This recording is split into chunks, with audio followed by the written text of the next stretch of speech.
sweating?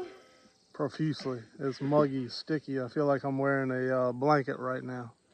And we are also in the garden, and that is going to be one of the main topics that we're going to talk about today. Myself, as well as Larry, were inspired by Anne of all trades with her lazy garden method. So I introduced the idea to my husband, and he was all for it because it meant no tilling. Over the years, we have always, well, when I say we, I mean he, would always go outside and till in the garden. Whenever the weeds would get growing up next to the vegetables, he would have to go back out and re-till and work up the dirt just to get rid of weeds and grass and things that we don't want growing alongside of our vegetables. So when I brought the idea to him, he had an idea of his own.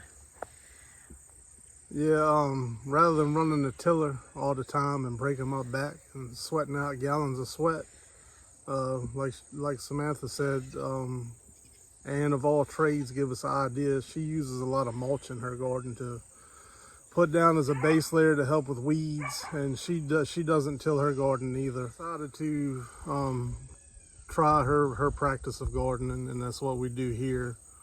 So we obtained some mulch, and we put down about an 8-inch layer of mulch. Did not till the ground underneath of, and planted directly into the mulch. And we don't have hardly any weeds in the garden, no tilling.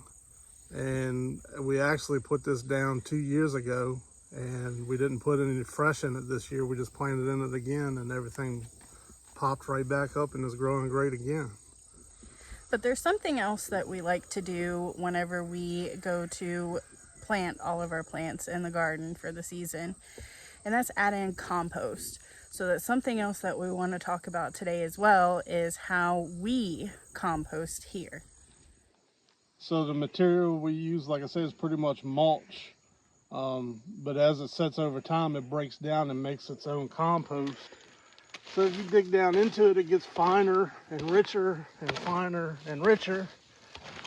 And it also retains moisture very well. You see how it's starting to get dark where it's holding the moisture in? So we don't even have to water the garden when we have dry weather. So the garden essentially takes care of itself with little to no maintenance.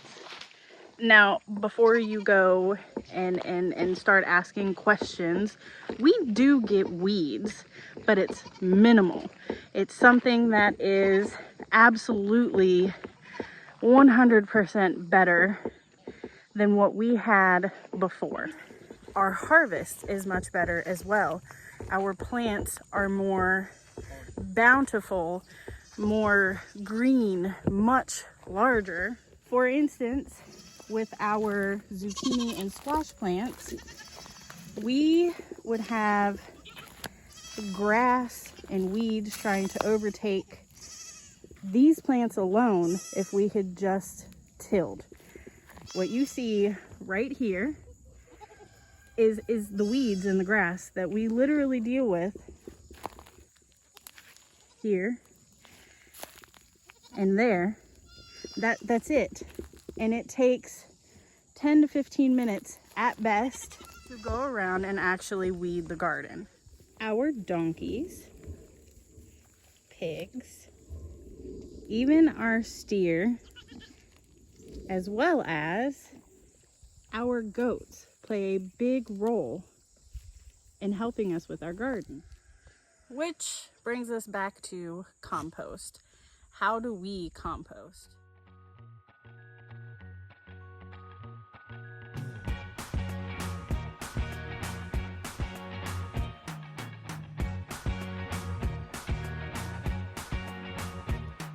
I can't forget the day we met. Your eyes so blue, me piercing through.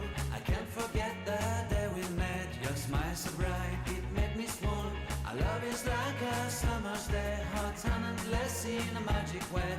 Whenever I see you, all I can think is my summer love. Been waiting for you, my love. My summer love. Been waiting for you, my love. I can't forget the day we met. You looked so fly in your red Corvette. Your hair, your look, your everything. When I see it all, I knew that you were mine. I'm in love with your hair. Okay, moving on. So we have made our little compost bin out of 3 pallets.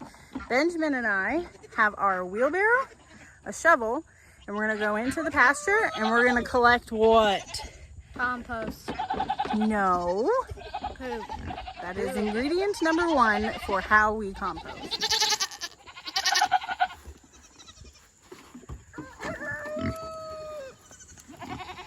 The good stuff.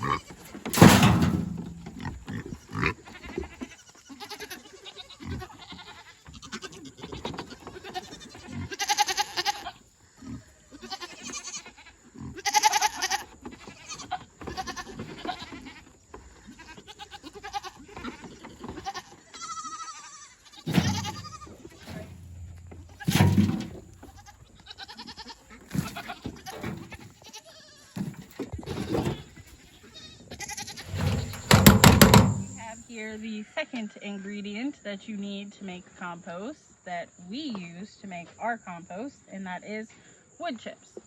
Benjamin and I went and gathered some large Ralphie patties mixed in with some goat and donkey pellets. All of that is just a slurry of poop. Tis a mixture of caca and doo-doo. Goat, pig, cow, chicken, turkey, duck. So, what do you do next? Well, you layer it. The way that we do it is we layer some wood chips into our designated compost bin.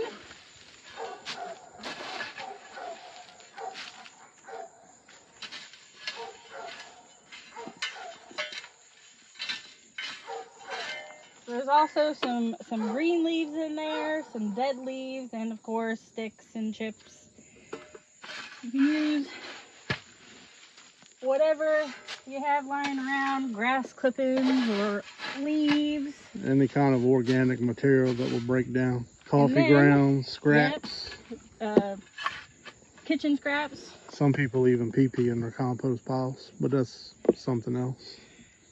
So, once you have your first layer laid down, you're going to want to take some of the fine waste that the animals provide, that ours have provided, and you lay about the same thickness of your first layer down with the waste from the animals. And you just repeat steps 1 and 2 over and over until you have the desired pile that you want.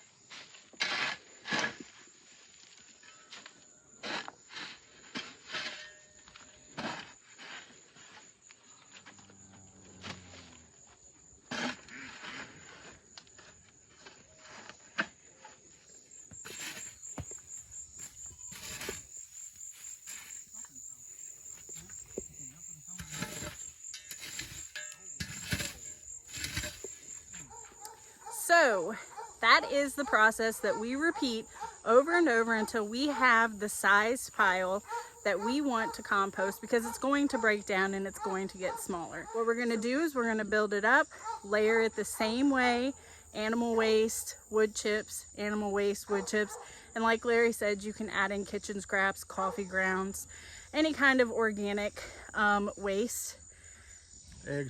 Eggshells. Something else you want to remember is you must keep your pile moist, and every couple of weeks you should turn it. One good indicator to let you know that you have good compost in the making is if you start to see earthworms showing up in your pile. Mother Nature will let you know that you have a lot of good nutrients and dirt in there, and the earthworms will show up and start to eat that and help break it down as well. So if you see a lot of worms in your compost pile, that means you got good compost. So to wrap up what we have offered you as far as information that has worked for us and what we use in our garden is mulch bed. How many inches thick? 8 inches thick. 8 inches thick, as big of an area covered as you would like.